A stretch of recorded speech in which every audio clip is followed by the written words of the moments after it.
Dans le magnifique coin de Saint-Hubald, dans la région de Québec, capitale nationale, on retrouve Stéphane Dolbec, un nom qui nous dit quelque chose parce qu'on est chez Patates Dolbec.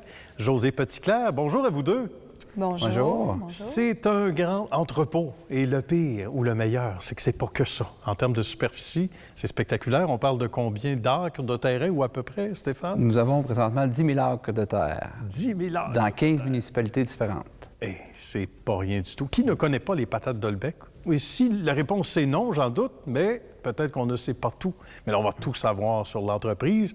Une belle entreprise, évidemment familiale au Québec, qui a commencé en 67. Mes parents qui ont acheté de mon grand-père, Adrien, qui avait 25 acres de terre dans ce temps-là, avec une charrue, puis un cheval. Un cheval. Un cheval. Ouais. Les vraies affaires. Oui, Ouais. quelque chose. Là, ça prendrait plus de chevaux aujourd'hui. Beaucoup, là, Ça en ouais. prend pas mal. On va parler de chiffres tantôt. Vous êtes plus d'être assis ou assise à la maison parce que vous allez voir que c'est spectaculaire ce qui sort d'ici. Donc, ça fait ses petits. Qu'est-ce qui fait que les parents décident de mettre ça à leurs mains, Stéphane, à ce moment-là? Ou qu'est-ce qu'ils ont décidé de faire avec la terre de ton grand-père à ce Bien, moment-là? on décide de commencer à cultiver les pommes de terre. Ouais. Et c'était tout à la main. Dans ce temps-là, il y avait un cheval. Il entreposait même les pommes de terre dans le sous-sol de la maison. Puis il vendait porte par porte. Au début, des petites épiceries locales. Ils ont vraiment travaillé fort au début pour partir l'entreprise. Puis tout à petit, tranquillement, chaque année, ils achetaient des terres. Ils ont grossi tranquillement, puis construit un centre d'emballage dans les années 70. En quelque sorte, sans rien enlever au travail initial du grand-papa, mais ça a été les entrepreneurs qui ont décidé de faire finalement du commerce avec ça, on va le dire comme ça. À 5-6 ans, j'étais dans les champs avec mon père, puis j'ai toujours été dans le champ. J'aimais ça voir la production, voir les semences, les récoltes. Là, On vient au c'est monde vraiment beau. dedans. Là. Puis au baseball, quand on t'a demandé ta position, tu dis « Ah, moi, je vais aller jouer dans le champ. » Ouais, exactement. Je suis habitué dans le champ. C'est merveilleux, comme Field of Dream, on le dit souvent. Et pour toi, Josée, raconte-nous. Tu viens d'un village pas loin. Vous êtes rencontrés à mi-chemin, là. On s'est rencontrés à l'école secondaire. Bon. Ça fait belle lurette. Ouais, On était très jeunes. Ça fait quelques années. Ça fait Oui. quelques Étions années. jeunes, ouais.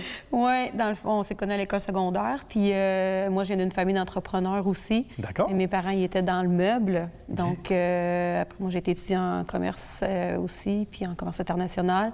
Puis, je travaillais ailleurs. Puis à un moment donné, on a décidé d'unir travailler ensemble, puis de faire grandir l'entreprise là, quand Stéphane a racheté l'entreprise à ses parents en 2005. Donc, c'est ça. On a tourné le coin en 2005.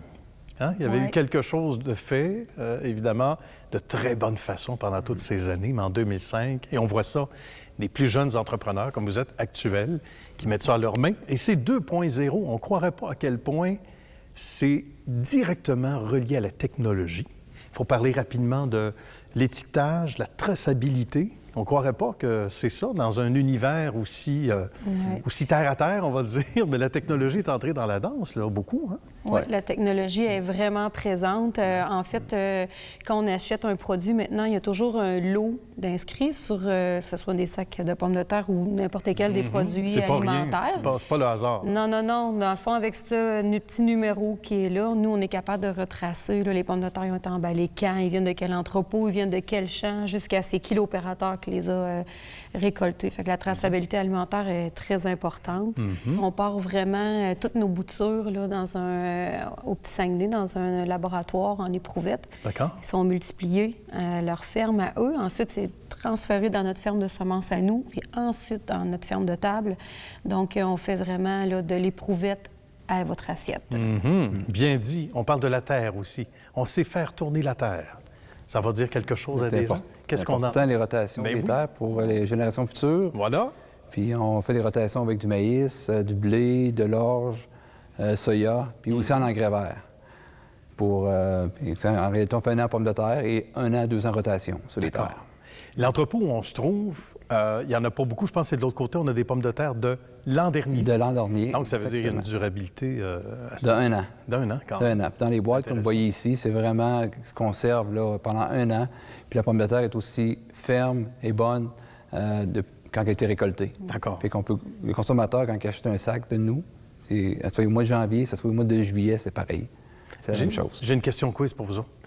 Mais je sais que vous avez la réponse, mais à la maison, je ne pense pas qu'on l'ait. Mais c'est là que je vous dis que c'est le temps de vous asseoir. Combien de pommes de terre qui passent par ici? On emballer et tout, là? Un coup emballé, on emballe en 120 millions de livres par année.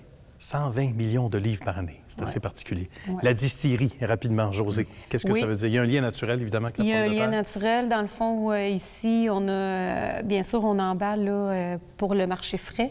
On a aussi un marché, on envoie des pommes de terre qui ont des défauts à la transformation, mais on a une classe de pommes de terre qui n'avait pas de marché, que nous, on a décidé qu'il fallait trouver quelque chose. Ah oui? Donc, on a décidé de partir Hubal Distillerie.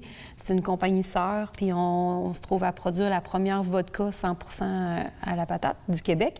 Mais on fait aussi d'autres produits. Là. On a 2 vodkas, on a 4 gins, puis tout est fait, l'alcool est fait de A à Z à partir d'ici. C'est vraiment là, du grain ou de la patate à la bouteille. Tout est fait ici. Donc, c'est l'économie circulaire. Puis quand on distille, ça fait une drèche qu'on appelle. On sépare le liquide du solide. On reprend le solide, il est envoyé pour nourrir les animaux. Et le liquide est utilisé là, comme fertilisant sur les terres. Donc, c'est vraiment toute la récupération. Ouais, rien ne se perd. Exactement. Un petit verre... en épluchant les patates, c'est magnifique. Exact. Hein? Très bon. C'est très bon. Ah, oui. Ça aussi, c'est circulaire. N'importe quand. Merci à vous deux. Ça a été sympathique. On veut revenir vous voir si vous nous invitez à nouveau. C'était un bonheur. Merci Stéphane et beaucoup. Josée. Merci. À la prochaine. Merci, à la prochaine.